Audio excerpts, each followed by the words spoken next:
sense a very low level of energy in the room today. Good morning. Somebody's had a good breakfast on this side of the room, looks like. So welcome. Welcome to the TiE Pune Healthcare Summit.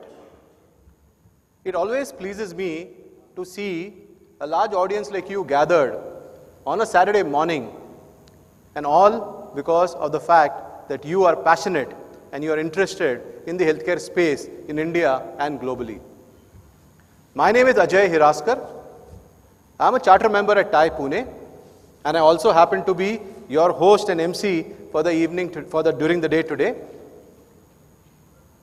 I happen to be an angel investor, a mentor, and an advisor to companies, and I've worked in various organizations including Dell, Times of India, and a host of other companies in the past. I enjoy the time that I spend giving to TiE and the value that we are able to provide to startups through events like these. TiE is supported by an amazing community of charter members and volunteers, and that is the true strength of TiE. This entire event that you see actually has been put together by a whole bunch of volunteers whom you'll meet during the day as well as at the end of the session. But before I go further, let me introduce my co-host, the person who's going to help me conduct today's session during the entire day. She is an alumni of IRMA and has worked in companies like Infosys as well as Amul. Currently, she runs her own firm called RA Consulting. She is also a Toastmaster and is the president of the Toastmaster Pune Entrepreneurs Club, as well as she runs an NGO called ASAR, which helps underprivileged women. Please help me welcome my co-host, Richi Agarwal. Good morning. Still not done, Ajay. You didn't do a good job. Good morning. Slightly better. One more time. Last time. Good morning. But before I begin the event, I would request you all to please make a note of the entry and exit points in the hall which may come in case of emergency. Also, the restrooms and the showcase stalls which are there in the next hall, which you may want to visit during the breaks. Now, since we are beginning, I would like to introduce each one of us. But how do we do that? So a better way to do this is, let us stand up and say hello to the person on our left side. So let us begin. 1, 2, 3, let's get up. So we introduce each other and tell our name. Okay. Please listen to the rules. We tell our name and what we do and one hobby that we have. All right. Take 2 minutes, please. There is no hurry. I have allocated 2 minutes to this activity.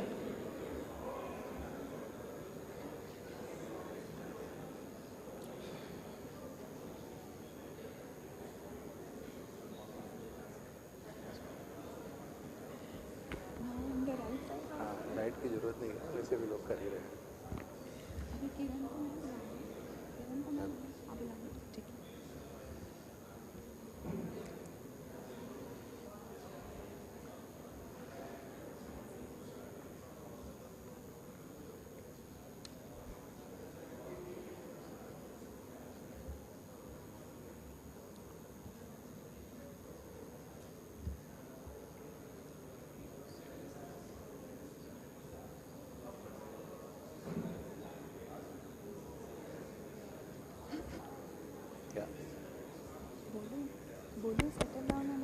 Settle down and have a round of applause for each other.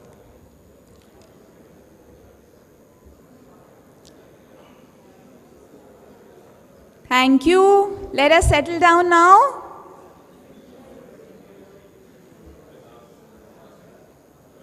And have a big round of applause for all of us.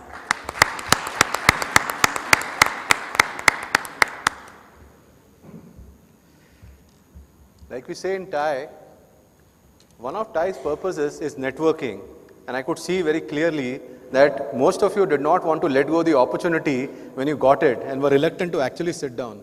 But I'm sure during the day we'll have enough occasions to talk to each other, to spend time with each other, to know what you do, and to exchange cards. And please take advantage of that fact during the entire day. With that, we move on to starting off the agenda for today's session. Our first session is a welcome note that will be delivered by the TiE Pune President, Kiran Deshpande. I'll give a quick introduction. Kiran is no stranger to the startup ecosystem in Pune. He is the co-founder of Mojo Networks and has been in the news recently for an acquisition by Arista Networks. Selling first-time high technology products globally. His specialization is in wireless and wireless security technologies.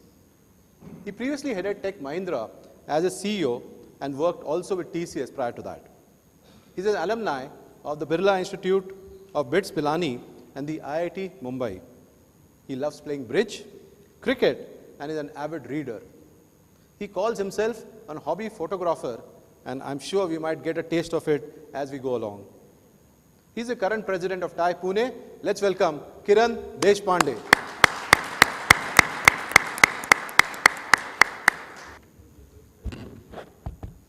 Good morning.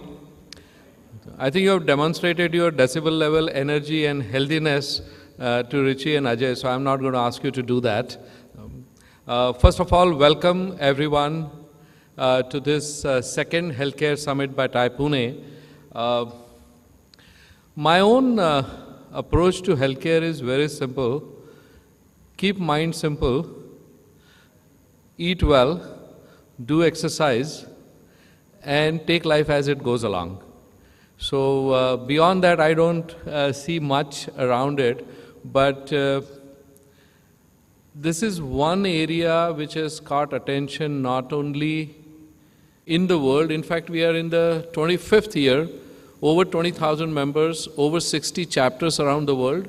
And I'm very glad to share with you that the Pune chapter, of which I'm a part, and many of my colleagues, Ajay was there's Vishwas, Ravi, Advait, a bunch of us who have been working here. We have worked hard to make sure that this chapter where we work is visible not only in India but around the world as a chapter which is doing very good work. So you are here, whether you are a doctor, you are a healthcare professional, you are a hospital manager, or you are an entrepreneur, all of you will take something out of here which will help you. Thank you very much. You have a good day today. Some of us may not be around all day, but I'm hoping that you will interact and you will learn more, you will share more, and have a good event. I also want to mention that the entire TiE volunteer organization, they have worked hard to make this event happen, and I want to thank all of them because I will not be around. Unfortunately, I have to leave within an hour or so. So I want to thank all of them and have a good event. Thank you very much.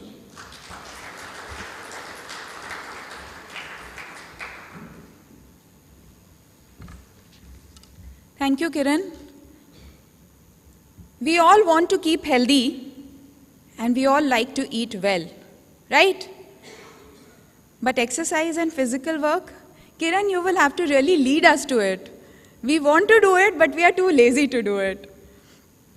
It is extremely encouraging to note that organizations like TiE are making us more aware of the healthcare and all the other allied activities that go along with it.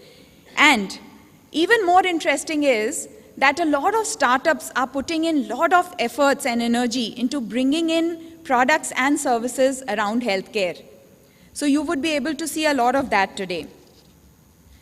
Moving on, before I call upon our keynote speaker, I would like to inform you that we have placed the mic at the center of the hall, and while the session is going on, you may like to take some points where you would like to ask some questions, and once the speaker's speech is done, you may want to come up to the mic and ask your questions. So you may want to be prepared accordingly. Now, to call upon our speaker, Dr. Satish Rath, who is a physician and a digital health scientist. He currently heads healthcare innovations at Conduent Labs, world's largest technology-based business process management firm, and also erstwhile Xerox Labs. He is a distinguished fellow at HIT Labs, venture fellow at Fund RX, innovation ambassador for mHealth Israel, and advises various incubator and accelerators. He has several publications and patents to his name. His research areas involve sustainable health system design, which is based on meaningful patient engagement, AI that automates mundane processes and finds out the needle out of the haystack, IoT that makes the entire connected health system data-driven and proactive, and finally a health system that's driven by core value of empathy and trust. Let us please put our hands together for Dr. Satish Rath.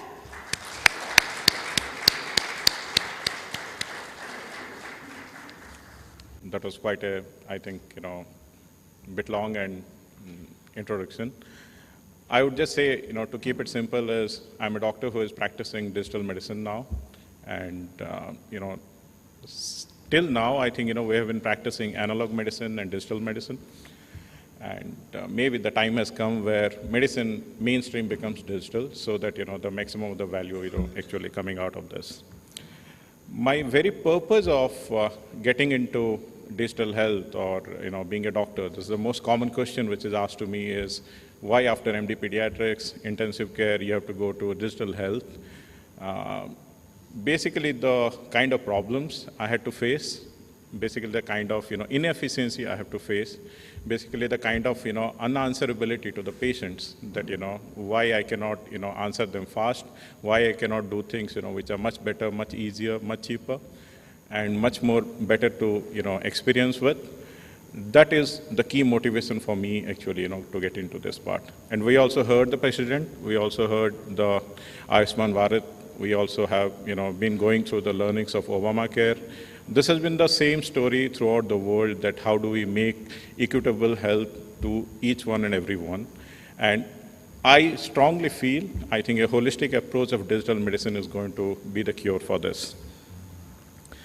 So how is the health of health, if we see this part, is we have become a heavier world, we have become a much more populous world, and we have become a very worried world. I think, nobody has got, any issues with that, of understanding it. But as this is happening, we are also facing the new challenges of the infectious disease. I mean, last month only, there was a very worrying issue of having acute flaccid paralysis cases in, US. We have the issues of, let's say, the infected polio, viruses in India. So the Zikas and the Ebolas and the, new polios which are emerging are actually a worry for the infectious disease. But still, I would say maybe the anti-infectives and the antimicrobials are solving that problem. Major problem stays with chronic disease. And when we say chronic disease, this is a misnomer. We know that, for which disease we do not have cure, we have to contain it, we have to manage the complications, we call that chronic diseases. But in terms of health economics, or let's say, health system design, I see this part as, once the person is introduced into the system, he stays there forever, he keeps on consuming the resources, and you need to keep on entertaining, or let's say, taking care of that patient until, you have, the end life of that person. And quite interestingly, in one of the, global conferences, Goldman Sachs came out and say that part is, how can you have a business which is going to sustain if you have your, hepatitis C, antiviral, which is going to cure hepatitis C? Then, how are you going to, keep on growing on your market? So, as we live in this world where, business, if it has to sustain, has to really keep on, let's say, curating the disease, maintaining the disease so that, you are going to have your money coming out of it. Maybe that's not the right, intent of, having medicine per se. We have these thoughts that, can healthcare be a profitable business? And my answer to that is yes, it can be, profitable business. But why this has not been, happening? We have been keeping on saying US now employs the largest number of employees for healthcare. We work in a very large sector in US, so we understand, what are the challenges for employment, what are the challenges of budget, what are the challenges of return on investment. But if you see, US, presents a very, very, key part is it spends the maximum, and it's going to be, humongous, unsustainable when it goes to 2025. It employs the largest number of healthcare workers, but its healthcare outcome is not actually as proportional to that. Whereas, few countries who have, being normalized with data at public science, they are doing pretty good job, even if, they are maybe, investing even 1/3 of, what US is investing per capita. So definitely there is not a correlation between the investment dollars and the health outcome. And this non-linearity is not only because of, the profiteering, part of the healthcare entrepreneurs or the healthcare systems or the healthcare services, but it's also because, technology has not been able to, give us the solution which could actually give a linear relationship between healthcare investment and healthcare outcomes. But the good part is everything is not bad. We are seeing that part where we can now have, digital medicine, where the healthcare equity which is invested can ensure us, better healthcare outcomes. So again, going back to the age-old model of health model. So why we want to stay healthy? The TiE president said that, we have to stay healthy, eat good, sleep well, so that the society is going to be better. A society is built out of citizens, and if you say we keep on talking about the GDP, but the real health equity of a society is the primary, parameter of a healthy society. So as we get born, if you see the graph, we are born with certain kind of equity, and this equity comes to us. It's like that, good company or a good startup which is going for that IPO. So this is determined by our genomics, by the education of our parents, by where we are living, by the socioeconomic status of the area, and by the healthcare access equivalence. Now, as we grow, become adult, we reach our productivity maximum, where the society is the healthiest, or the society is the most productive one. To the good part, currently, I think in 2016, world habitated the largest number of adolescents, or the young kids. And India contributes the maximum number of young kids who are living in world, in world's history. What does it mean? We have the most productive mass, which is we are housed to or we are inhabiting. But if we can keep them productive for longer, our economic productivity is going to be the best in the world. And we are going to be the largest supplier of workforce to the world by 2030. This is as per World Bank's and World Economic Forum's projection. So if you have to sustain that, we need to keep this community, not an individual or a group of individuals healthy, but the community to be healthy. So what's called sickness in a health model, whenever we fall sick, either an acute event or a chronic event, our health equity decreases. And then healthcare interventions, what are called as hospitals or healthcare services or treatments, try to make them again back to the normal stuff what they are predetermined for. And this is the main purpose of healthcare industry per se. So if you can bring back the healthcare equity, with less number of time, with least amount of resources involved, with good experience, and you can restore normalcy as best as possible, what I was trying to tell you with the acute diseases, which is not possible with the chronic diseases, then we are making the society healthier. And when these people, so we say something in job or work opportunity, retirement, when these people become retire or maybe retire from the productive health equity of a system, they become a liability where they're consuming more resources but producing back less resources. And then how do you balance this community health through this? So from beginning, whenever WHO defined health is going to be a physical, mental, and spiritual well-being, till now we have been practicing a physical well-being only. But now, because of new technologies, we will see that mental abilities are being assessed, being profiled. So is the societal wellness or the spiritual wellness is also profiled. So what we have been practicing as a fractured healthcare system, which is used to be called sick care, now we are in an inflection point where we can really practice proactive and good healthcare. And why I say this, because there are some tremendous work which is happening, especially in biology and medicine.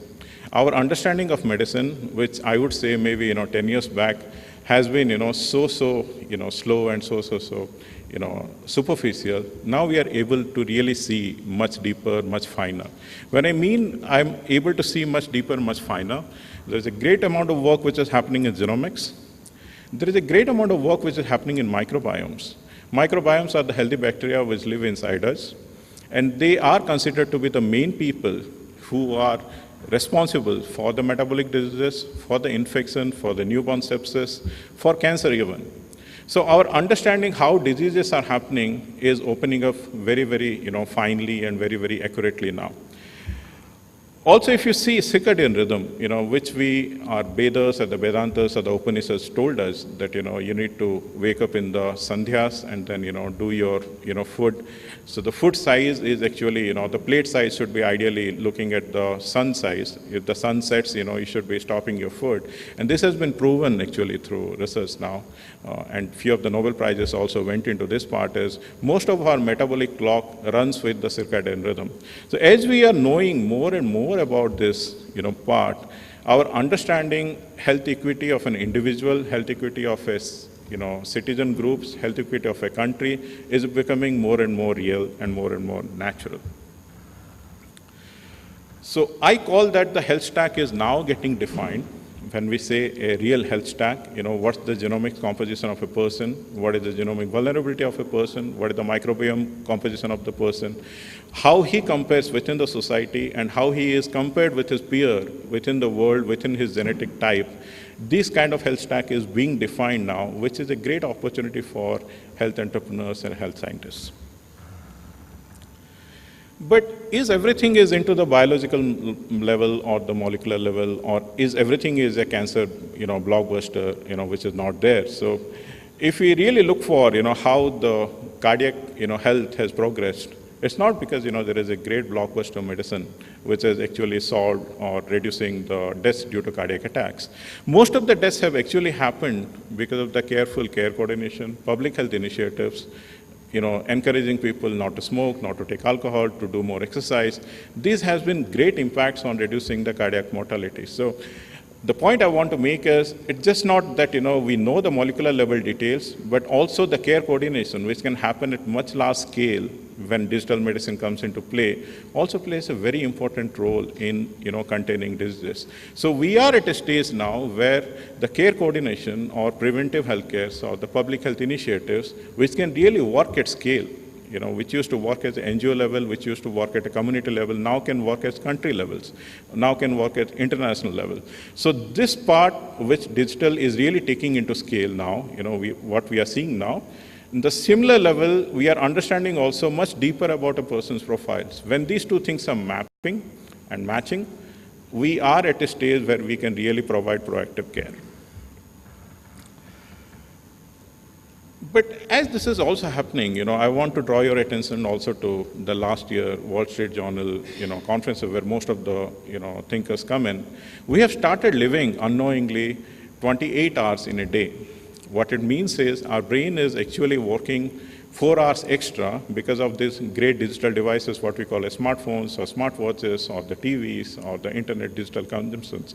So we are also living in an era where new things are going to come up.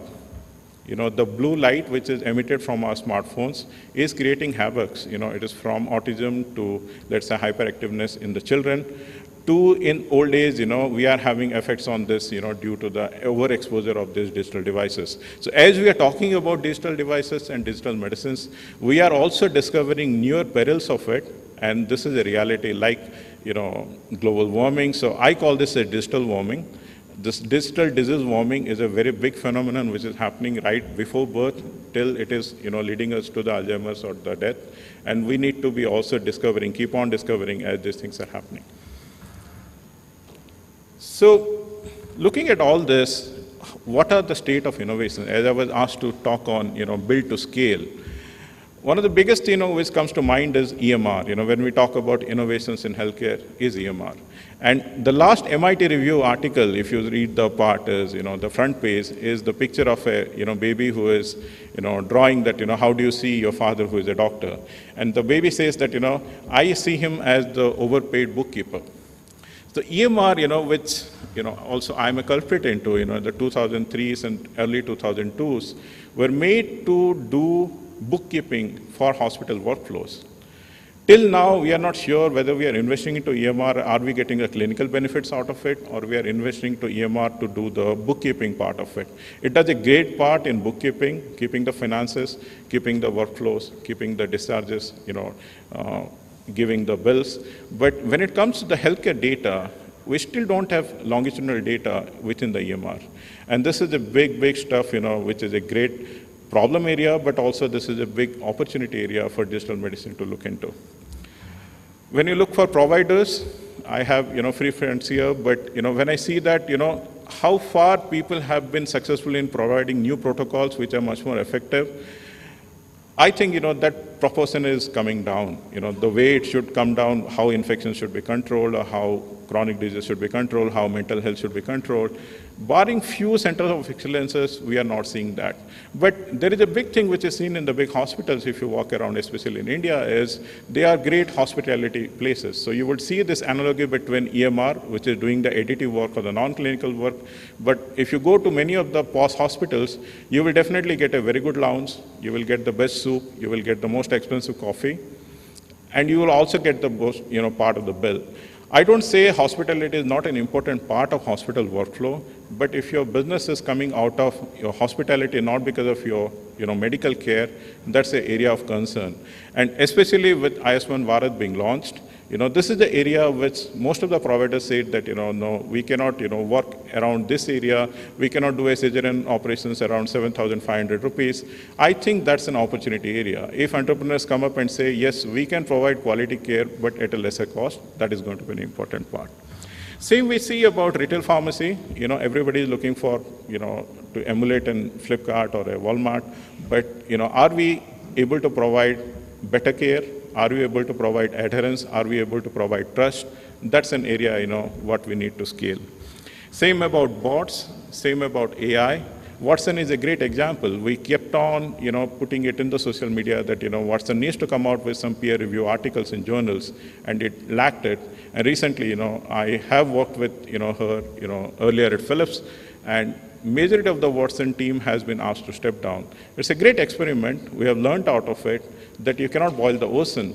But what are the areas in AI which has worked is definitely into radiology, definitely into dermatology, definitely into ophthalmology.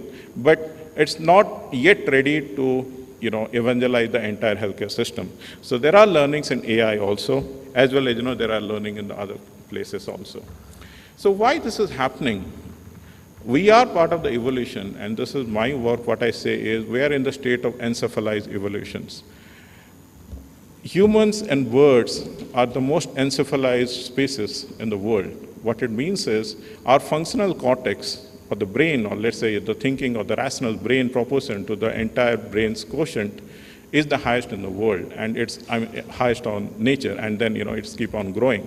If you draw the parallel with innovations also, what's happening is earlier enterprises used to be very heavy on hardware, very heavy on infrastructure and manpower, but very less on the brain or the thinking quotient of artificial intelligence. Now what's happening is we have come to a place where you can really do a lot of computation at a much higher level of intelligence and much higher level of scale, but your hardware requirement is actually very low. For that, we can set up a startup much faster now with a much lesser capital, but with a much larger impact. And this is the part what people need to, the current generation entrepreneurs need to keep in mind to really able to scale their entrepreneurship.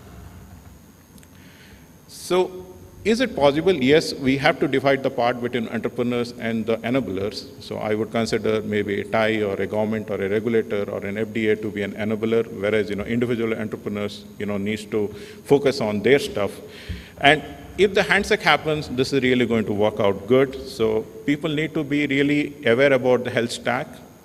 they are going to look for precision, but look for a really large scale, which is of millions to billions of population. And the population of India, which is 1.2 billion, is really going to be a big opportunity for this part. But if we are designing something like this, we need to have regulations which are conducive for AI and blockchain. We need to have a public data bank, like UK has shown the way of doing a genomic data bank and the citizen data, data bank. And this data bank, if it is produced and each entrepreneur is mandated to give the anonymized data as part of it, each new entrepreneur can start using this data, which is a public data, at a cost, at a soft loan, so that they are able to come out with sustainable startups. So yes, this is possible, but we need to look at the holistic solution. If we can make the holistic solution in a partnership model, we can definitely build solutions which we can build to scale. Thank you.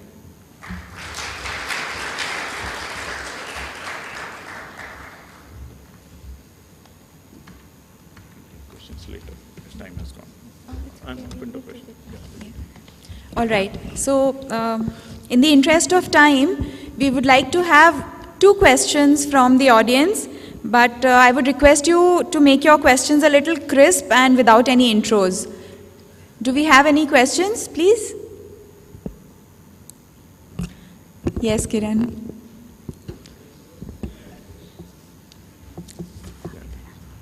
Maybe you would like to have the mic.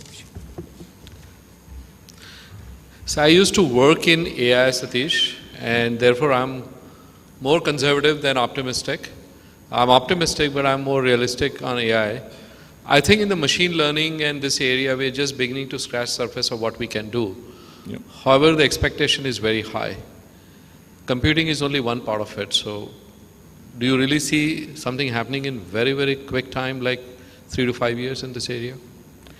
Yes, absolutely. So, whenever it is going to have the defined data set, which is limited and which can be carved out. So I see digital pathology is definitely happening. Digital radiology based on AI, definitely happening. Mental state evaluation, we are halfway there, but I do see that, with WooBot or, we have some experiments at our firm, which is definitely happening. Recently, very nice one came in that, from your TiE post and your Facebook post, we can diagnose depression up to 92 to 93% of accuracy, which is a great stuff. So we are getting data from the citizen side, and we have those problem areas which are ready for AI-based innovations now, where the data set is defined. So that's where I say that, if it is a slide, if it is a, scan, if it is a, typing pattern, if it is your feelings, emotions expressed through social media, those areas are going to be the earlier ones, which are going to have FDA approved, so medical grade AI level solutions. But looking for something like, I will find a solution for cancer, I will find a solution for, let's say, diabetes, which we don't know how it happens also now yet. Right. So then I think, if the health stack is not well defined, then, the AI-based solution is also not very well defined. My second question, do I have time for one more, Ruchi? Yeah, okay. Okay. You'll not say no, I know that. It's more an observation. I saw your slide on the productivity. Yep. And it disturbed me a little bit. And let me put my perspective very, very quickly. I think if you look at human civilization, there is a place for everyone. Yep.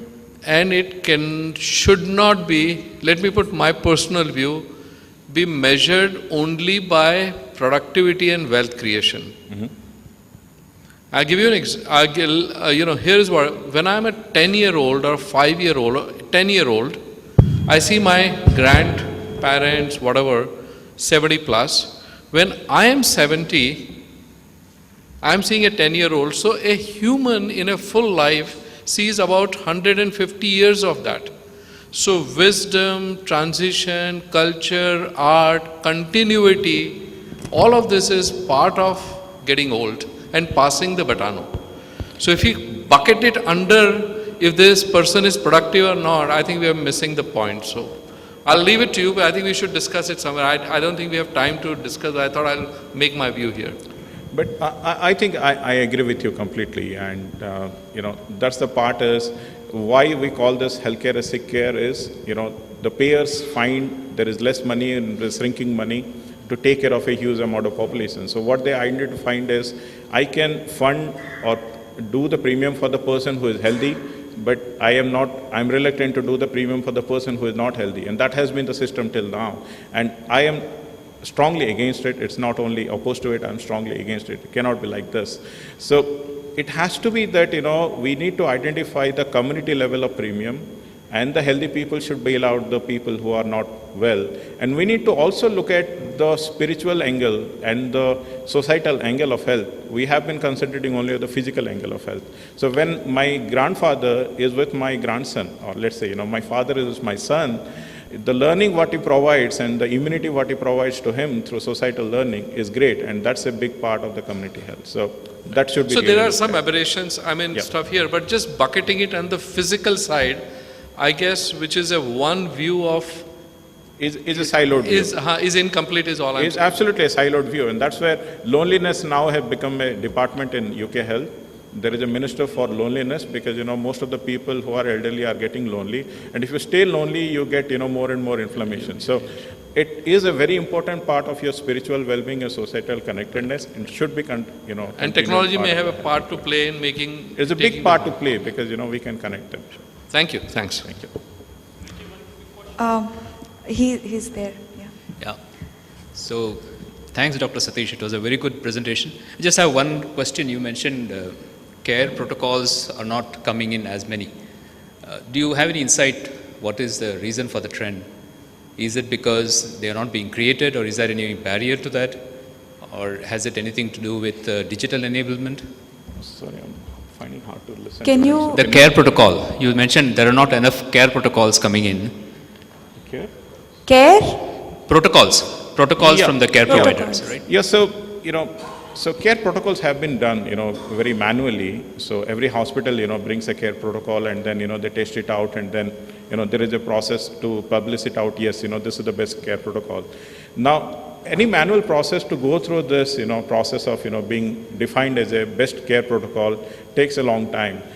If you can, leverage the power of digital, let's say something like ResearchKit or ResearchStack, which is happening, where as people are being treated, we had a very beautiful publication from Nature just last year that, we can identify on the go as people are being treated, this is the best infection protocol, or this is the best, antimicrobial protocol. So that is the power what AI, if it is brought into the care coordination, can provide. So, that has not yet happened, but it's happening slowly.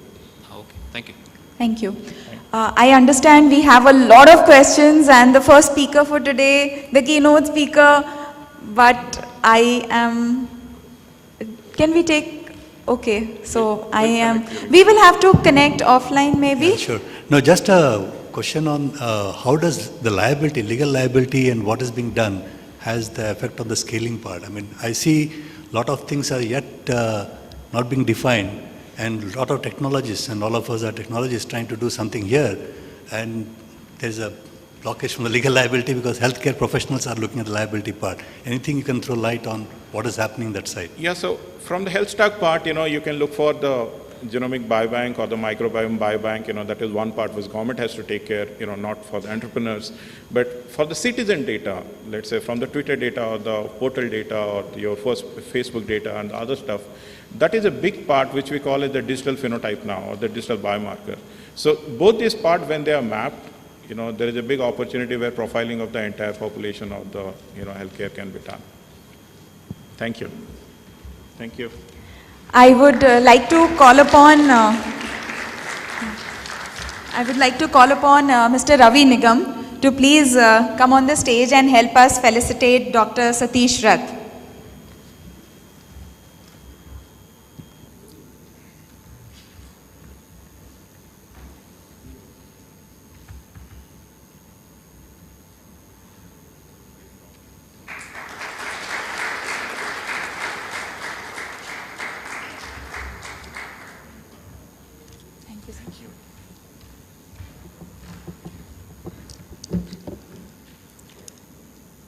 So many aspects and insights.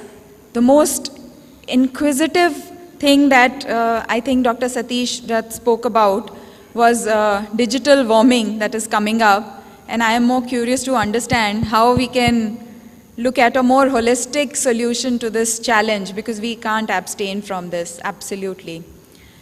Well, moving on, our next keynote speaker is an assistant professor in emergency medicine at Harvard Medical School and Beth Israel Deaconess Medical Center, a fellow at Harvard FXB, where he has contributed to advocacy on behalf of vulnerable populations affected by disasters and humanitarian crisis.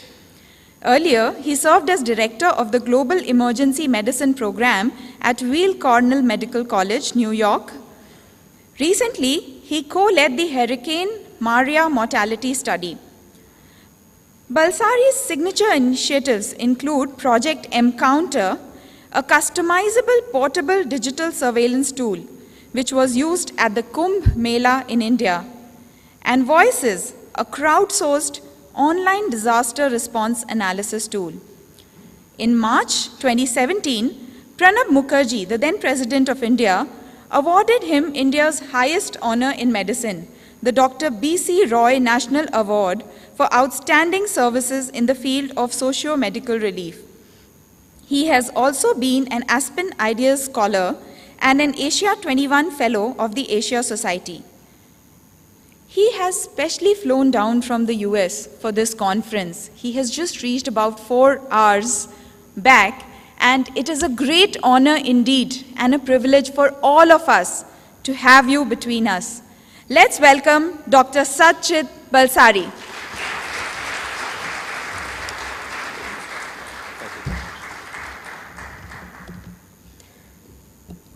You know, coffee is a wonderful beverage.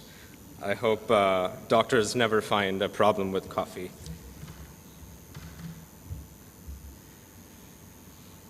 As we're getting set up, I just want to say to Dr. Rath that that was one of the most extraordinarily comprehensive overviews of the state of health in the world that I have listened to in a very, very long time. Thank you kindly. Really very thought-provoking. Thank you all of you for having me here, especially Abhijit and colleagues for putting up with all the last-minute scheduling glitches. I'm a bit of a misfit here, largely a clinician, do a fair amount of research in public health, mostly in the digital space. I work in humanitarian crises and disasters. The populations that I am more familiar with have been recently in Iraq, in South Sudan, in Jordan, in the Syrian refugee camps, affected by disasters in Katrina and Maria and so on. Fair amount of work in India, Bangladesh, Pakistan as well, crossing the border. You know, one of the easiest ways to get to Pakistan is really just crossing the border across Amritsar and not flying to Dubai and flying to Lahore. And whenever I go across, it's always amusing to speak to the immigration officer, because he says, "Kya karte ho aap?" I say, "Doctor hu, yahan mareez kam hai, wahan kyun ja rahe ho?" You know, so it's always fascinating to work in this region. What I want to do is be a little bit of a skeptic, present my views, those of my colleagues in the Harvard-MIT corridor, where we're supposed to be disrupting, innovating, changing healthcare, sort of where digital health is being defined, and share with you some of the challenges that we're finding. I want to build off some of what we spoke about in the last 30 minutes or so, adding to some of the concerns that were brought up here, and then perhaps suggesting a way forward. Because if you think about the potential of what we have here, we are talking about 1.2, 1.4 billion people. We are talking about their health data. Dr. Rath is absolutely right. The potential to build on knowledge, if all those data were really available, is extraordinary. Imagine a Dana-Farber or a Memorial Sloan Kettering that is conducting clinical trials. It takes them years to enroll enough number of patients. Compare all of those big cancer hospitals in the US to our one Tata Memorial and think about the type of data that you get. The question is, where are all these data and what promise do they have? I think the caution that Kiran brought up is very true. The photograph that you're looking at is the first motion picture ever, right? So this was the 1920s, and there was a lot of promise. And Edison believed that the motion picture would be the way in which we will educate masses. There was a strong belief that we had solved the problem of education, because just where we are right now with healthcare, where there are not enough doctors, not enough nurses, irrespective of where in the world you are, there were not enough teachers, and we felt that the best way to get to the masses would be the motion picture. The problem was about to be solved. You come into the 1930s and 1940s, the radio had been the next promise. We were convinced that radio was the way in which we will reach the masses and education will be solved. By the time the 90s, 50s, and 60s came about, first JFK and then Lyndon Johnson spent millions of dollars in television. The TV set was going to be in every house, in every village, and through television we were going to educate the masses. It's 2018, and illiteracy is still the bane of large swaths of the world. As we know, in India itself, close to 100 million children have poor to no education whatsoever and continue to be child laborers in very extreme circumstances. Is AI and big data and machine learning and natural language processing and deep learning going to meet the same fate? Or are we actually going to be able to make a dent in healthcare? Because technology has been successful in so many other avenues in the world. Who would have thought just 20 years ago in India that the cell phone penetration that we have seen was possible? That across the socioeconomic strata, doesn't matter what your education level was, you were going to be comfortable using the smartphone, that you would be able to look up your prices as a villager, as a farmer in rural India, and compare it to prices in the market next door. It was unfathomable, and there have been, especially in India, very good examples of how technology has succeeded where the skeptics had said it would not. Today, Africa banks on their mobile phone in a way in which the US still hasn't learned to do. But what is it that helps us sort of tie that bridge between technology, the correct policies that you need in place, and the behavior change that you need to realize technology's full potential? Right now, and I'm glad that Dr. Rath brought this up, that the scope of AI is very limited. What we began trying to solve with AI was how doctors think. Can we replace physicians with machines? Will they help us make these decisions? But as all the scientists in the room know, it's garbage in, garbage out. What are these data we're talking about? Let's look at our medical records for now. This is a pile of my mother's medical records from the last 1 year. She's actually very healthy. She's 73 and she's a practicing lawyer in the Bombay High Court. She had cancer, she survived cancer. And that pile is just lab reports from various clinics as she was getting chemotherapy. Because on Monday, Dr. Bowman would sit at Fortis, on Wednesday he would sit at Wockhardt, and every hospital had its own folder and multiple sheets of lab reports that go into that file. As a physician, all I was interested in is following some of the lab tests over time to see whether she was going to suffer from side effects of the chemotherapy drugs. Now for a second, think about what that means. It means opening up all these folders, looking for the liver function tests sheet, arranging it in the proper dated order, and I'm not looking for the red, because that is too late. I'm looking for the black, the change in trend. The number is still normal, but her lab values are going from low normal to high normal. That is all I want to be able to do, and still in 2018, it is impossible in most parts of the world to just take lab reports and trend them over time. And we're trying to bring AI to figure out how doctors think. The struggle that physicians have is that they are unable to communicate their pain points to this huge petri dish of experimentation in healthcare technology that is going on. There is a huge communication breakdown between what doctors want, what the pain points in the healthcare system are, and what the technologists and the venture capitalists are willing to fund. It is sort of unsexy to say, the pain point really is help me trend my labs, It is a lot more attractive to say, I have the next new startup and I'm applying AI to solve X, Y, and Z. This was my mother, fairly educated, and in the city of Mumbai. But for the majority of Indians, health data looks like this. This is a photograph of a typical register from a primary care center anywhere in India. You barely have a minute or two to speak to your patient. You very quickly scribble down their name, their chief complaint. Their chief complaint almost serves as diagnosis. These are the data that then get collected, get collated, and eventually get fed into the DHIS2 system. These are the data then that define what the global burden of disease of NCDs in India is. This is the quality of data that we want to feed into our machines, we want to feed into our AI algorithms, and then we're surprised about why this isn't working and the promised land hasn't arrived. We went to a primary care center in India to see what are all the kinds of data that we can collect. Even if we were to digitize this properly, what are the kinds of data that are being collected?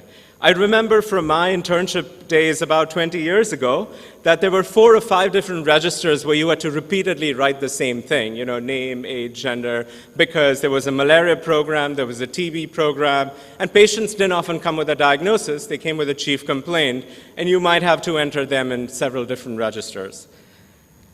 By the time we arrived in 2015, there were 4,000 different data points being collected at a single primary care center at a sample site in Maharashtra across 73 different registers and 162 different forms. We tried to plot all these data points together and it looked like this. 2.5 years later, I still haven't found the right scientists at either Harvard or MIT can help us even present what is going on here. The majority of the data don't move anywhere, so it is unclear why we're collecting it. There is so much of redundancy and wastage. You're asking the same data point again and again and again because Bloomberg has funded one vertical program, Gates has funded another vertical program, and every vertical program, because it is 2018, now comes with its own tablet for the ASHA worker. Not its own app, mind you, its own tablet. So the poor ASHA worker who used to walk around with 6 registers is now walking around with 7 tablets. And there's no electricity for most of the time, and so she has to wait till the electricity comes on to plug in and enter data digitally. We did a deeper dive. At the Kumbh Mela, you get physicians from across the state, so there is a fair amount of diversity. So we looked at practice patterns, and this speaks to the question of where are our protocols. We just took a few different chief complaints and said, is there variation in how doctors practice? How much is the variation? I'm not even going to get into whether antibiotics were needed or not. Let's assume that antibiotics were needed, and they were not in the majority of the cases. What you should have found is maybe a cluster of 2. Some people prefer antibiotic X and some people prefer antibiotic Y. What you're looking on the x-axis is physicians at the 52 different clinics that we were surveying. And what you get instead is a scatter plot. There is no rhyme or reason why anyone is prescribing any antibiotic for that particular disease, right? It is just personal preference. And so another pain point in medicine truly in India is this dire need for clinical pathways and the need to build decision tools to help physicians figure out basic medications. We do not in India to date have a clinical protocol for fever that can be customized based on where in India you are, what season it is, and who the provider is. Are you an A&M worker? Are you an MBBS doctor? Are you an Ayush doctor? If a patient comes into my clinic with fever, there is no protocol that tells me what I should do. And fever in the summer in Himachal is to be treated very differently from fever in the monsoon in Pune.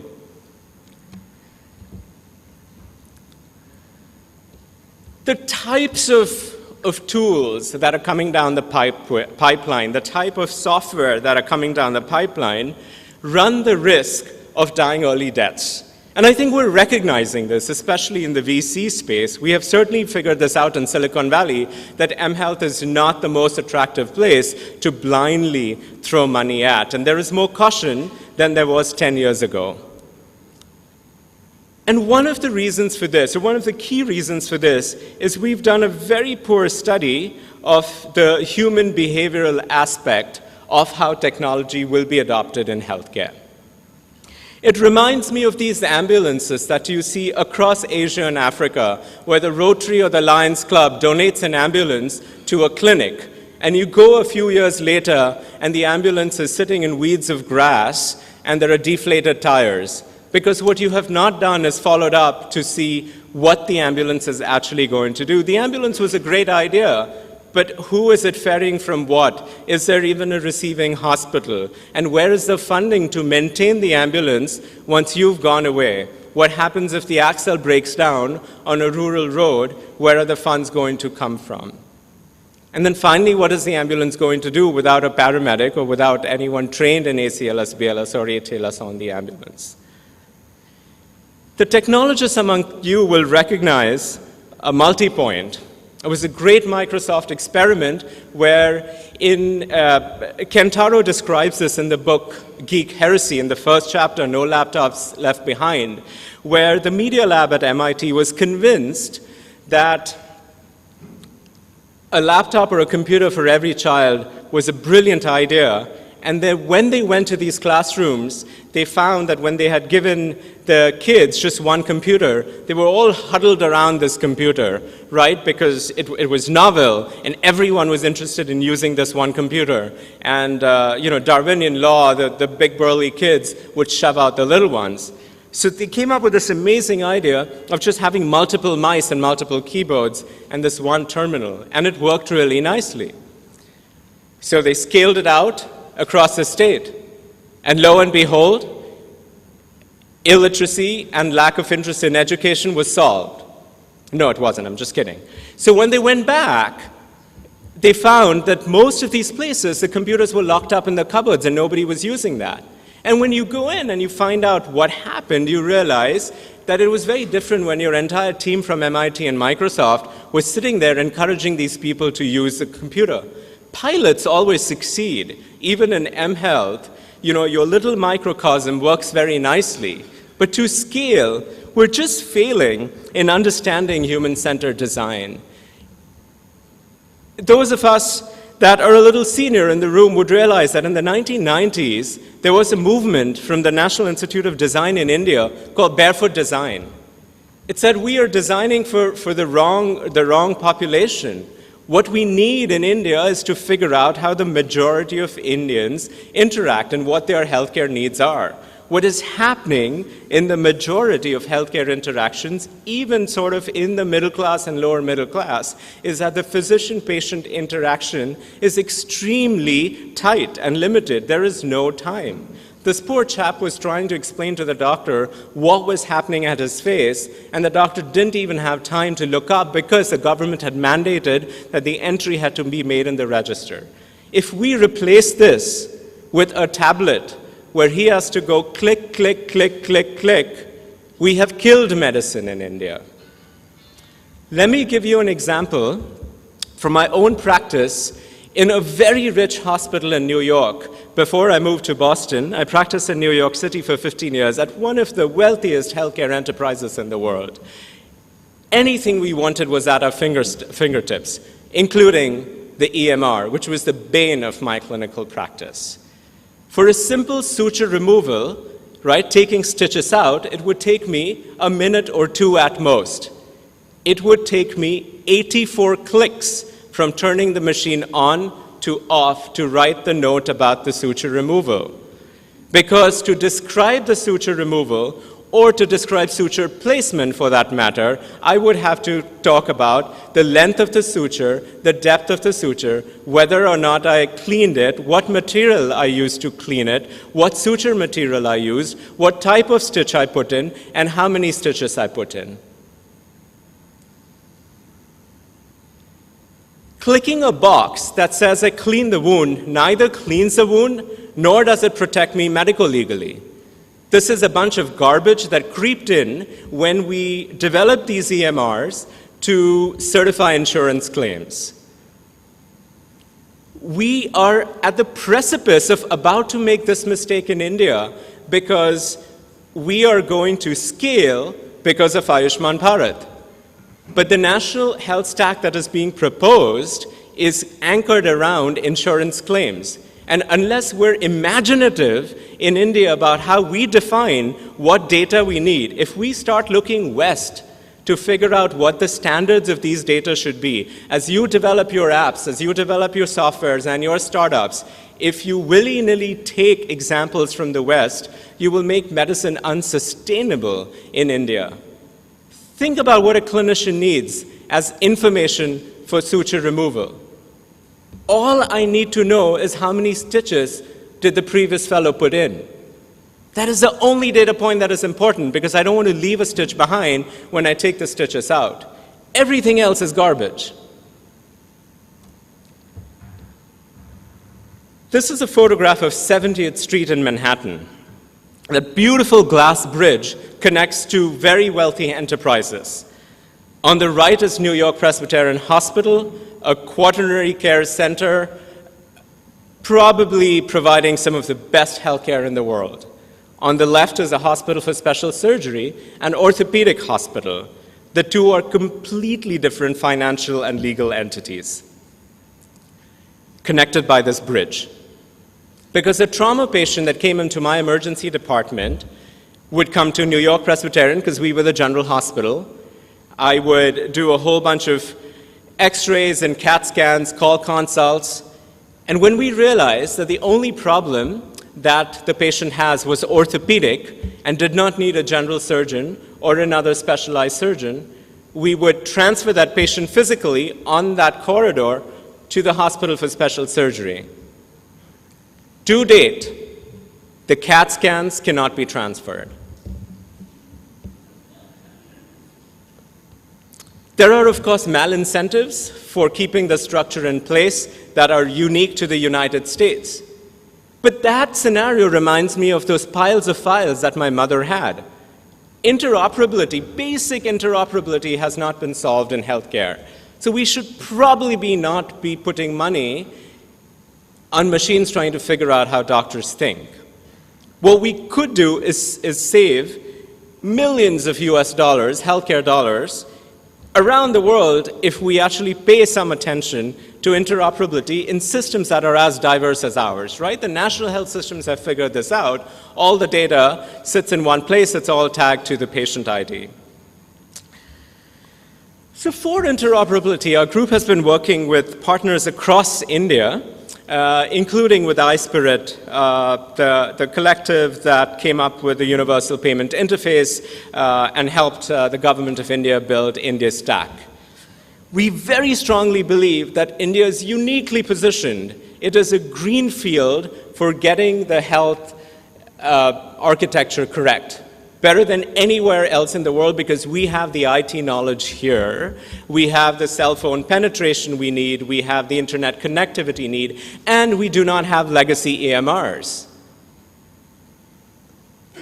The way to think about healthcare exchange in India is not to think about EMRs, but to think about personal health records.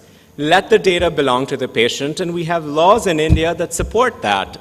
Puttaswamy and then the subsequent judgments have been very clear that if privacy is a fundamental right, by that extension, the patient will have right to their data. We presented a 50-page report to the Sri Krishna Commission when they set out the data protection law draft, and the ask there was to the justice, let the patient have right to their structured data. Sending me PDF files on my phone does nothing in 2018. Let me be able to draw my lab reports from the multiple touch points that I interface, and then let you, this room, build a whole layer of applications on it. If I'm a diabetic, look at my glucose trends, and maybe you'll come up with a teaching coach. If I'm traveling, you may come up with an app that looks at my vaccine record, asks me where I'm going, and tells me I need a yellow fever vaccine. It can set up reminders for pharmaceuticals and whatnot. It is impossible to imagine the millions of apps that can be developed if this data set that Dr. Rath talked about was available. Think about Steve Jobs, right? When he started the iTunes store, it was closed. There was no iTunes store. It was going to be the apps that the iPhone gave. If any of you were early adopters and had the first iPhone, it was a closed ecosystem, and his engineers had to beg him to say, open this up. The world is different today because the App Store was an open ecosystem. So what we say, that's a reminder for me to wrap up. So what we're saying is that what we need in India is a federated system. Data sits at source. Your pharmacy data sits with a chemist. Your lab data sits with a lab. Your hospital data sits with a hospital. Your GP data sits with a GP. But it's all tagged through a master patient index, where if my doctor wants to cull my records, he goes to the master patient index, sees where all my data sits through a document index, and is able to just pull data from those points. Whether my doctor should be allowed to pull the data is a relationship that I have to establish with my doctor. So the data flow has to be consented, just like it is in your financial transactions, and there is an audit trail. You can turn around and say that the interface that you see on the right is too complicated for most Indians. Well, that is why you have laws in place where the policy favors the patient privacy over sort of a quick buck in the market. Rahul Matan's book, Data Privacy 3.0, is an extraordinary read, and it introduces this concept of fiduciary responsibility. When I checked into the hotel this morning at 4 o'clock, they gave me a form that essentially says Marriott has a right to sell the Westin has a right to sell my personal data to third parties, including send it to the US, including data on personal habits. And then it says, would I allow it? And there is a box to say yes. There really is no option to say no. And I asked the guy, I said, how do I say no? And he laughed. And you know, I didn't sign it, but it didn't mean anything. There was no place for signature as well. What Rahul says is that things can be legal, but they may not be ethical. So unless you hold the controllers of your health data to a fiduciary responsibility, this is a losing game.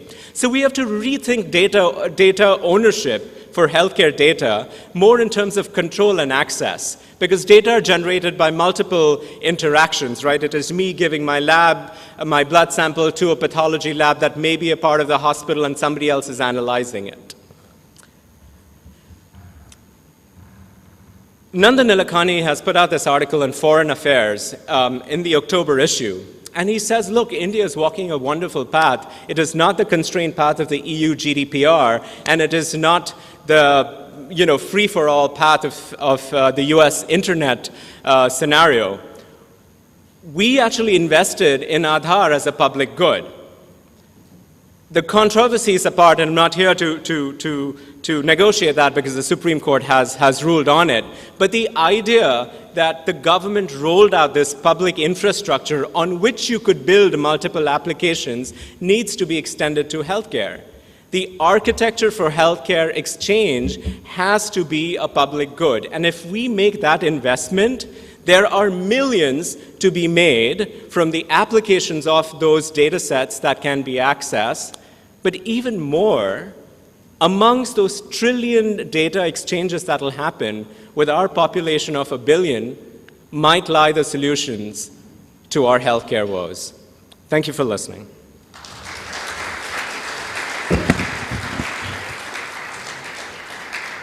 Is it time for questions? Yeah. Okay. We can take some questions here. Yes, please. Thank you, Doctor, for a wonderful session. So you talked about those 7 tablets with the ASHA workers. Unfortunately, my company also helped to put 1 more tablet with the ASHA workers. So the question is how the companies can work together to make this data available to other organizations securely and with privacy in the mind. Because these are poor people, but they still should have some right to privacy. You're absolutely right. And I think there are way too many of us working on this space while these fundamental architectural issues have not been sorted out, right? So when you went in to negotiate with that IAS officer who gave you permission to put that tablet in the ASHA worker's hands, I think one of the prerequisites should be that your data plugs into the existing DHI system or that it was interoperable. I think the government is working on this. GOI's non-communicable disease platform that Dell EMC is building, that Tata Trust is supporting, that is being rolled out, is fairly obsessed with interoperability. And they are working closely with, I think, the iSpirit and the National Health Stack and the Ayushman Bharat folks to see if we can avoid creating these large vertical silos. But I think it is really important that we all recognize what we're doing, because if each of us sort of holds on to these data and thinks that we're making millions sometime in the future by selling these data to third parties, we're fooling ourselves. The quality of the data are not there. No one's going to pay you millions for these data. And you can do a lot more by making these data securely exchangeable. I think the wealth generation is going to be on what you do with the data and not with the data itself. Yeah. Thank you for your question. Yes. Thank you for listening. Yeah, just a quick question around the EMRs. I think one of the things that you had said from a clinician standpoint, right? The number of clicks that you have to actually go ahead and do while someone enters maybe an encounter, that is a challenge. How do you see that with respect to, how do you be consistent across maybe adopting an EMR and then still delivering that quality of care? Yeah. Ask why we need an EMR, right? All these lessons in human-centered design just don't seem to percolate into healthcare for some reason. I think the Praxify CEO speaks a little bit later in the afternoon. Abhijit is going to be here. The Praxify interface is one of the best interfaces. I have no stake in that company. Is one of the best user interfaces in healthcare that I have ever seen anywhere in the world. Right? You have to put yourself in the physician's shoe, to design the interface. Simple things like how big does the font need to be if I have to squint at the screen all day long, right? Your banks have wonderful apps. Why can't the doctor have a nice app as well, right? So that's one. One is the user interface piece, because the user experience sucks. Think about how the Palm Pilot was invented. The guy who invented the Palm Pilot took a block of wood and actually walked around and put it in people's hands and said, would you use this? Can you show me how you would use this if this was your computer? And he trialed and errored till he sort of finally figured out what that should look like. That exercise is never done while dealing with EMRs. People typically, especially in the US, have sat with CIOs and with the legal department to design EMRs. So the opportunity here that we have is to ask the doctors, what are the clinical data that you need? We're part of this large network called the India Digital Health Network that's based at Harvard, MIT, where we're working with partners in India that want to, on this, to work on different pieces of, sorry, the slide's not showing up, but to work on different pieces of this puzzle. And one of which is to promote this idea of minimal data sets. We're calling it an EMR Lite, working with some colleagues from the National Cancer Grid here, but also with St. John's Research Institute in Bangalore, to say, can we come up with an EHR toolkit as these health and wellness clinics have been formed, where you have just minimal functionality, right? A minimal viable product with labs, list of medications, allergies, and diagnosis. Almost everything else is redundant in clinical care, right? You might need some more data from an operations perspective, and you'll need a little bit more data from an insurance claims perspective, and so on and so forth. But there's no reason why we have to start with claims-based data. We have the opportunity here to ask the physician and the patient what they need.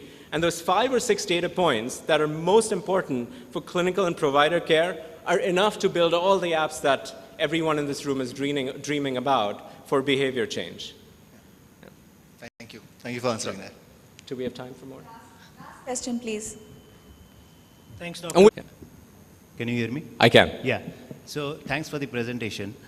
You showed a wonderful map of some data collection in the state of Maharashtra.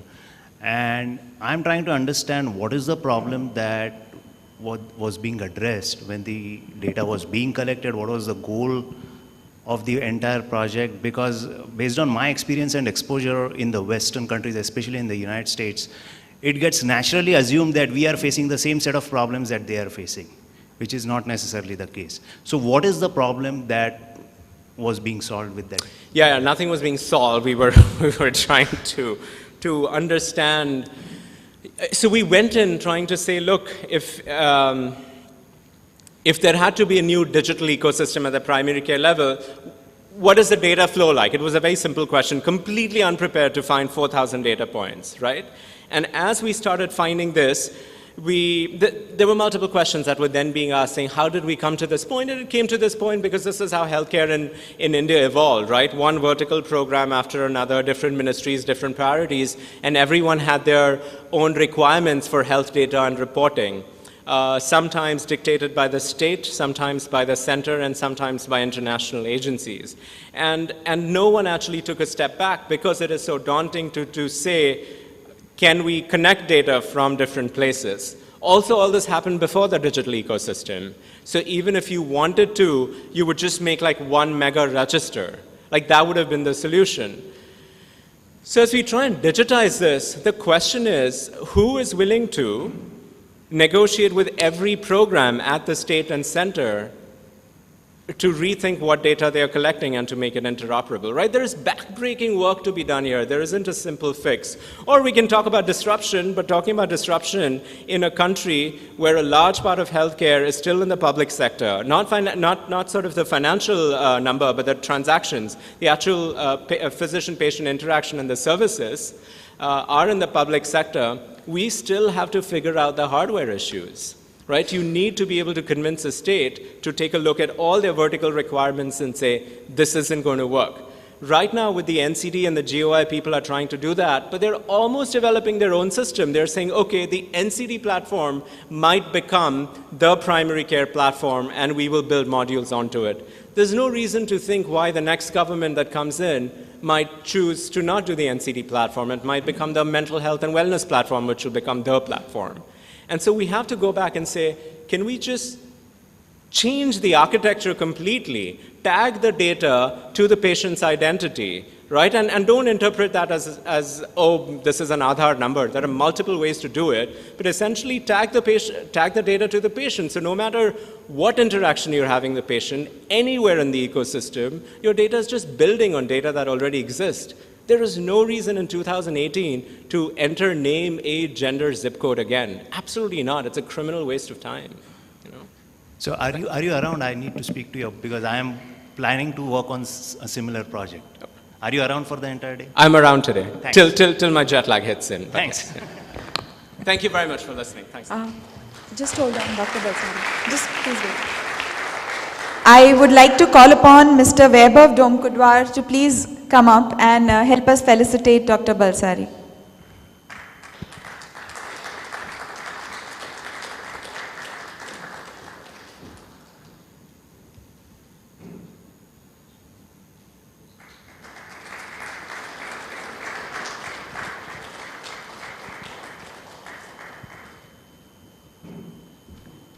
Thank you, Dr. Balsari. Thank you, Vaibhav.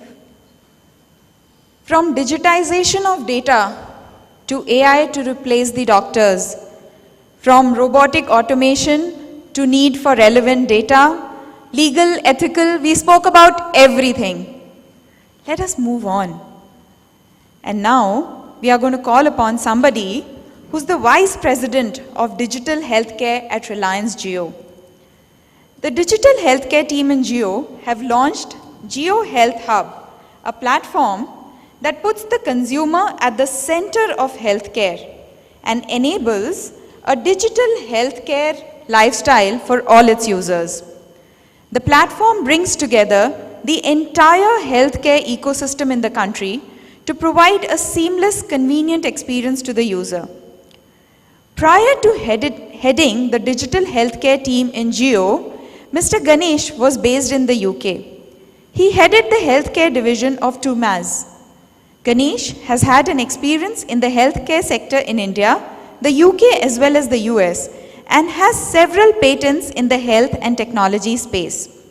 He holds PhD and master's degree from the Imperial College, London. Let us put our hands together to call upon Mr. Ganesh Kathiresan, the VP of Digital Healthcare, Reliance Jio.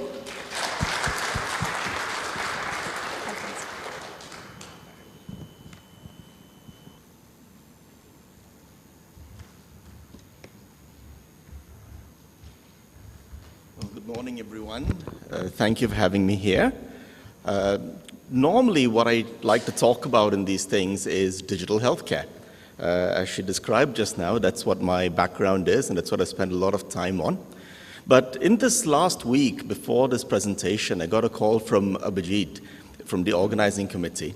And he told me, Ganesh, I'd like to hear from you about the long-term perspective of healthcare. And I said, okay, what do you mean long-term perspective? And he said, well, you work for Reliance Jio. And if Reliance is doing something in India, that means it's for the long-term game, right? So we want to understand what you're doing and what the long-term means for you and what your thoughts are on the healthcare market. And then he ended the call by saying, healthcare is a long-term game, isn't it? That's what we've got to think about. And that really got me thinking. Because the words that he said have been told to me by many others before. Healthcare is a long-term game. It's a long-term game. So why is healthcare a long-term game, right? I mean, why does everything take longer in healthcare than in other industries? Is it just that all of us here in this room, we're slow innovators or we're slow adopters? You know, are we overly cautious? I mean, if you look to a neighboring industry, banking and fintech, I think we've got some of the best banking platforms in India. UPI is amazing. We're making amazing strides. Why not in healthcare? So I did a little bit of research, and I thought, okay, let's go back and let's see why is healthcare a long-term game, right? So I started looking at innovations in healthcare, and to set the scene, let me describe to you an innovation. It's groundbreaking. There's an innovation that's going to revolutionize how healthcare is delivered and how healthcare is consumed. It promises to give a better diagnosis, give deeper patient insight, and give better treatment for the patient and sooner. Immediately, once this innovation is announced, two groups are formed. There are the proponents. They love this. They say there's better accuracy. We should be doing this. Everyone should be using it. And there are the opponents. Now, the opponents, they say that this degrades the doctor-patient time. It degrades the qualitative feel. We should not go down this path. Now, does that sound familiar to any of you? I'm sure a lot of you have faced something like this before. Now, can you guys guess what innovation I'm talking about here, right? And no, it's not AI, it's not blockchain, it's not EMR. The innovation that I'm talking about is the mercury thermometer. So, the date is 1714, and Daniel Fahrenheit has just invented the mercury thermometer. He lives in Amsterdam, and one of his friends is Dr. Herman Boerhaave. And he gives him this thermometer to use in his clinical practice, and he loves it. Dr. Herman's a leading Dutch physician, and he discovers that temperature is linked to pulse rate, temperature is linked to the prognosis of illness. Using a temperature measurement, he can treat his patients that much better. He's a huge advocate for it. Now, one of the people in the naysayers camp is from France. His name is Dr. Jean-Charles Grimaud. Now, he says, I don't need a thermometer to determine a fever. All I do is touch the patient's forehead. That's it. And by doing that, I get a qualitative feel as to how the patient's doing. At the end of the day, a numerical difference is the least important thing. We should not use this device because it degrades doctor-patient quality time. So, can we imagine a medical world today without a thermometer? But this was a debate that happened 300 years ago. Now, when was this debate finally solved? And the answer is quite astounding. So I dug a little deeper. I mean, why was Dr. Grimaud being difficult, right? And it took 150 years, by the way, for the thermometer to work itself into mainstream medical practice. 150 years. Wow, that is slow innovation. Wow, right? But why? I mean, I don't think it was just that Dr. Grimaud was being an unreasonable person. Let's dig a little deeper. So the first thermometer that Daniel Fahrenheit invented in 1714 was 1 foot long. 1 foot long, and it took 20 minutes to get a temperature reading. So can you imagine holding a 1 foot long device from your mouth under your tongue for 20 whole minutes? And the doctor has to stand there and wait for 20 minutes as well, right? I don't think most doctors have 20 minutes today, and I don't think they had 20 minutes 300 years ago, right? So let time progress a bit more. We now get to the mid-1800s. And there's a doctor in Germany, whose name is Dr. Wunderlich, and he works with 25,000 patients and takes millions of readings. And he finally establishes what is a normal human body temperature, right? So great, now it gives people an insight, what's right, what's wrong. So that's helpful, okay? But still not widespread adopted. Finally, we get to the late 1800s, 150 years later, and we find out that the thermometer is now becoming a common practice in clinical medicine. And why? Because patients start asking for it. Patients start saying that I went to a hospital, and my friend went to a hospital last week, and my friend had this device used on him. Doctor, why aren't you using this device on me? I want precision medicine. I want to know the readings.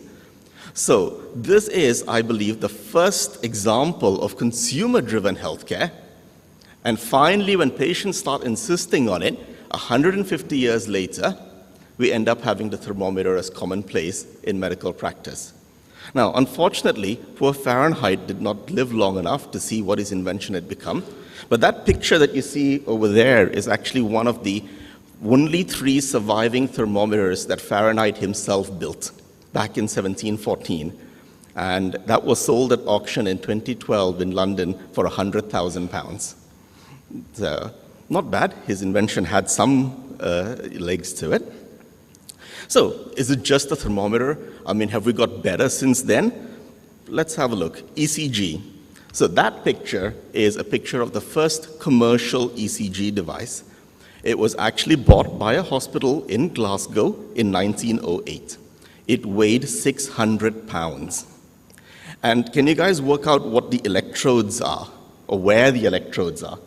It's a 3-lead ECG that's being taken, and the electrodes are 3 huge tubs of salt water. So what the patient has to do is roll up their sleeves, right, undress lightly, dip their hands in these huge tubs of salt water, dip your feet in this huge tub of salt water, and then finally sit still for a long time till the ECG is taken. Did ECG become widespread in 1908? Good heavens, no. Not with a machine like that, right?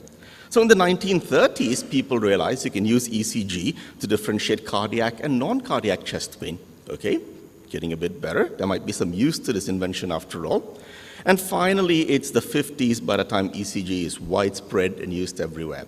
So not bad. The thermometer took 150 years. In the case of ECG, we've done it in 50. We're getting better. We're getting much better. But if we have a look and fast forward through time, every healthcare innovation always has the same adoption curve, whether it's medical imaging, X-ray, MRI, CTs, whether it's BP, or whether it's EMR, which, by the way, we're still adopting. The first electronic medical record was actually done in 1972. Almost 50 years later, we are still talking about how an electronic medical record should be, how it's been done wrongly, and what's the correct way to do it, right? So, if we have a look at our 300-year journey through healthcare that we've just taken, the rate of innovation and the rate of adoption of innovation is getting faster. So that's some good news. But from 150 years some time back, we're still stuck around a 40, 50-year mark. So how are we going to move faster in healthcare? And I start asking myself why, and a few answers come to mind. I mean, first of all, we're dealing with people's lives. So I think it's natural people are going to be cautious, right? By the way, it's not just healthcare. I think the aviation industry is just as cautious, whereas dealing with people's money is not deemed to be serious. That can move at rocket space, right? Now, I think one of the important things is that innovations need to be accurate, and they need to be convenient and easy to use, not like that ECG machine, not like the 1-foot thermometer, right? And you can't expect people to change how they work in order to use your technology, right? People are going to continue working how they work, and we need to design technology that fits around that. I think the saying, if you build it, they will come, that's a huge fallacy. I think we need to build for what market actually needs. And what the market needs is not determined by a few software engineers sitting in a room. It's determined by what the doctors and patients are going through every day, right? And I think that is a really important lesson from 300 years ago that we are still learning today. And I don't think we've learned that yet at its core, right? I think it's really important to bring all the stakeholders together and bring the ecosystem together, because healthcare is definitely an ecosystem. And the one thing I learned in this 300-year journey is that, and now I'm calling it the consumer, not the patient anymore, the consumer is key. I mean, the word patient has a connotation that the person's always sick. I think we all consume healthcare every day, even though we're not all patients. So the consumer is key, and I think the consumer has to be at the center of it. So if we start talking about the ecosystem, there are doctors, there are hospitals, there are pathology labs, there's imaging, pharmacies, there's home healthcare, there's many more than what I can fit in the slide. But the important thing is to make sure that we consider the entire ecosystem, consider the use case, consider the patient at the center of all of this. Now, this ecosystem is fairly common. This kind of an ecosystem exists everywhere in the world. Now, we're in India, we're in Pune, we're talking about what we can do in healthcare innovation here in Pune. So my next aim then, in my thought process, was to think about what is different in India. So I thought, let's put India under the lens. Let's put India under the microscope and think what's different. And the first thing that comes to my mind is scale, right? Now, when I was actually working in healthcare in America, I worked at St. John's Medical Center in Los Angeles, in Santa Monica, actually. And when we had our systems installed there, they also had this ancient EMR called Meditech, which everybody hated except for the lawyers, and we had to interface to it. But when we had our systems installed there, when we finally had around 10,000 patients who used our system, the hospital was amazed. They were impressed. When we had 50,000 patients who used our system, the hospital thought business case is proven. That's it. This is brilliant. Now, in India, 50,000 is a drop in the ocean. It's nothing. We need systems that can work for billions, right? Not even millions, but billions. And there's not one India, but I think there are many Indias. There's urban India, there's rural India, there's the urban poor, each of which has many, many different requirements, much more different than what you have in a place like America or the UK, which I believe is much more homogeneous in their requirements and in how healthcare is delivered. We have poor doctor-patient ratios, we have poor doctor-nurse-patient ratios that we've talked about. A lot of healthcare expenditure is out of pocket. And one of the key differences I find in India is that healthcare is consumer-driven. So when I lived in the UK, my healthcare was taken care of by the National Health Service. If I missed an appointment with my doctor, I would actually get a phone call from a nurse at the hospital or at the clinic telling me I've missed my appointment, asking me why, asking me a suitable time that she can reschedule it. Now, in India, if I miss my appointment with the doctor, that's my problem. Nobody calls me. Nobody. Now, when I go to the doctor, if I don't take my previous health records with me, that's my problem. I still pay the doctor, I still have the consultation, that still goes on, right? So at the end of the day now, healthcare here is hugely consumer-driven. So now I'll talk about what Abhijit actually asked me to talk about earlier, which is what is Reliance doing in healthcare, right? So our idea of healthcare was that we need to respect this ecosystem. We need to respect where things are at. We need to work with the ecosystem. Our healthcare product is called Geo Health Hub, and the idea is to be a complete health companion, allowing anywhere, anytime healthcare. So great, these are all buzzwords. What does that really mean, right? What does that actually mean on the ground? And for us, healthcare is all about empowering the consumer. And it's empowering the consumer to do two simple things: have easy access to healthcare services and have easy access to healthcare data. Now, that's quite a difficult task because, as the previous speaker, Dr. Balsari, mentioned, the ecosystem is extremely fragmented. Nobody has proper healthcare data. How do you have easy access to healthcare data when it perhaps doesn't even exist? So we say, right, let's start with where the data does exist. Services definitely do exist. Let's start bringing this to people to make it easy for them to use, easy for them to be able to book a blood test, easy for them to be able to read articles, to be able to get health tips, to be able to get health information, easy for them to be able to have a chart where they can see a trend and find out that something's going the wrong way before it actually hits the red. So this was the idea behind Geo Health Hub. And what I'm showing you in this slide is very much what the consumer sees, right? What the user sees. But I think there's a lot more behind it. Now, all of these things like health services, blood tests, doctors' consultations that you can do from the app, we're not doing any of it as Reliance, right? Because we very much understand that healthcare is an ecosystem. The idea was not for Geo Health Hub to do all of this alone, but rather for us as Reliance, as Geo, to work with the rest of you, to work with the rest of the existing healthcare infrastructure in India to enable this. So it's about bringing together those pharmacies, those doctors, those hospitals. What's there today and what will come tomorrow? I think what's there today is the tip of the iceberg. There's a lot more that will come tomorrow. And what we are providing is a platform that can connect all of these people together. That is Geo Health Hub. Now for us, there's a few interesting aspects to it. I normally say it's a platform built for scale to enable others to scale. We are in a unique position as Reliance Jio that we have around 250 million people on our network. So that means that whatever we need to build has to work out of the box for 250 million people. But at the same time, it also means we can offer 250 million people to our partners who come on board to enable a rich ecosystem. Now, it's not just us. There are many people who are looking at innovations in healthcare in India, and we've heard a lot about it today, AI. We've heard a lot about things like EMR, patient-facing applications, right? 3D printing, I think, is coming up as well as an important field. And I think there's a rich ecosystem here in India to bring these innovations to market. But when we do this, I think there are great opportunities that we have in India, and there are some things that we absolutely need to bear in mind. So India gives us scale, right? A scale which we perfect in India will enable us to actually go beyond. And it also, because we have not one but many Indias in my view, the urban, the rural, the urban poor, what we develop in India has a lot of applications for other countries in the world. Right? If we bring this ecosystem together, if we manage to get a relatively change-resistant market that we see here in India to adopt our technologies, then I think we've done really well. And I think India is also not overly regulated compared to the work that I've done in Europe or in America, for example. Quite often in America, whenever we think of a project, the first person we speak to is the lawyers. Right?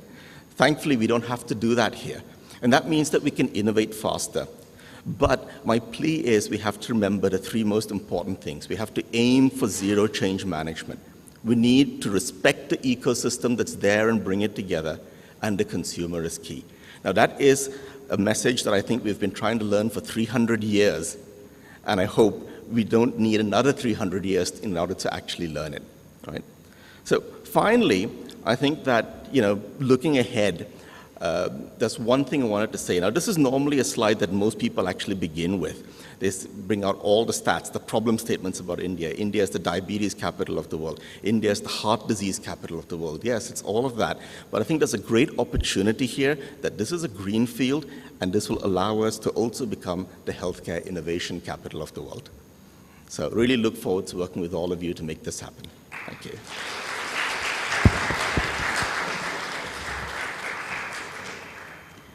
Questions? Yes, please. For the digital revolution that it has brought, and certainly it has fueled the digital healthcare innovations in India. We are working on a couple of topics that earlier speakers spoke, care coordination and care protocol. And you also touch upon one of the important challenge that we face, building a consumer-based platform.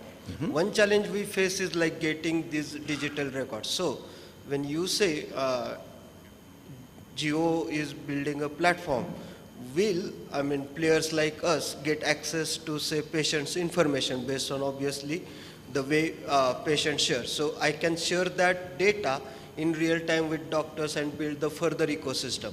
Is that what probably Geo is planning to do, or it's again an independent play or closed ecosystem?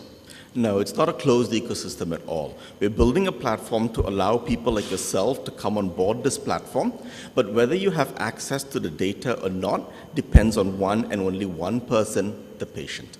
On our platform, the patient owns his or her own data. So if the patient says, yes, this company can have access to this data in order to provide me that service, then absolutely. But it's not something we determine. It's up to the patient. That is really very good and probably will help us, lot of players like us, and bring the revolution. And Next question, please. Thank you very much. I request you to be a little louder and make it crisp. Okay, sure. Hi, I'm Neeraj Bafna, and a recent graduate of Healthcare Innovation Program at Harvard Medical School, and recently I've come back to India to develop my start. My one very quick question to you is, we see that the 65% of population in India stay in remote and rural areas, and 35% of population use internet and the Android phones. Are there any tools pipelined by Jio to give access and monitor the health conditions of the patients staying in the remote and rural areas? Yes, I think that's an excellent question. I think that's very valid because I talked about not one but many Indias, the urban India as well as the rural India. Now, as long as we build these things only on smartphones, we're going to be limited only to the urban India.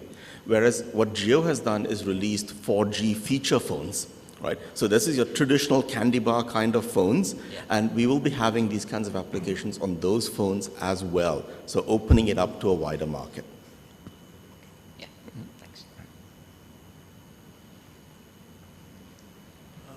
Quick question. You mentioned Jio is building a platform, etc., but the patient is going to own the data. What's in it for Jio in doing this?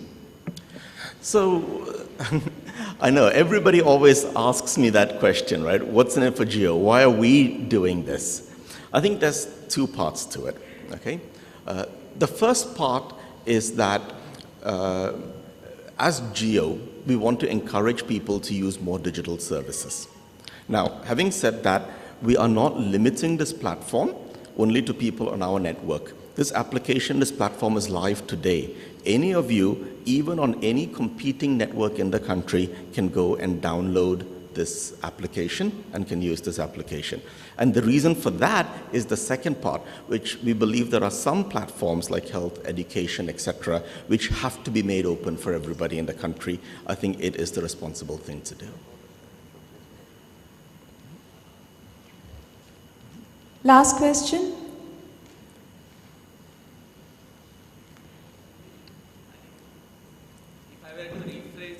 Absolutely, it has to be sustainable.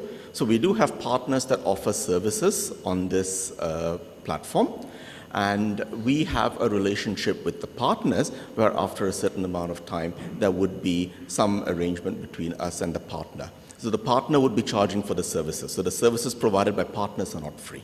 The platform itself is. All right. I'm Dr. Depe here, last question.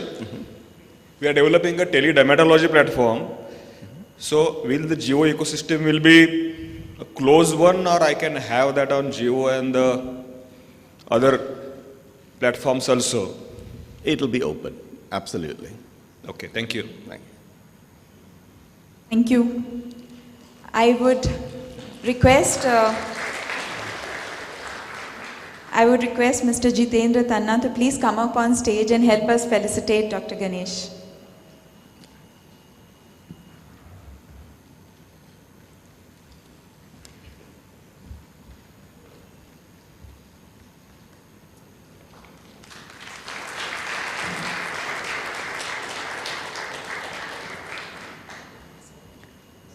Thank you, Ganesh ji, and thank you, Jitendra.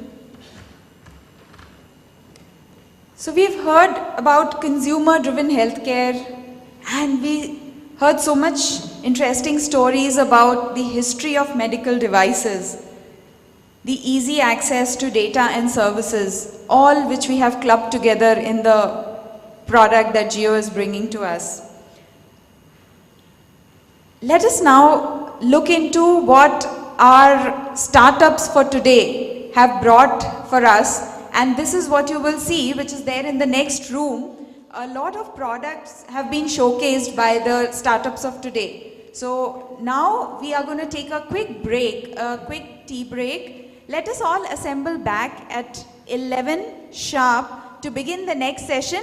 Please do not forget to visit the product showcases in the next hall. Thank you.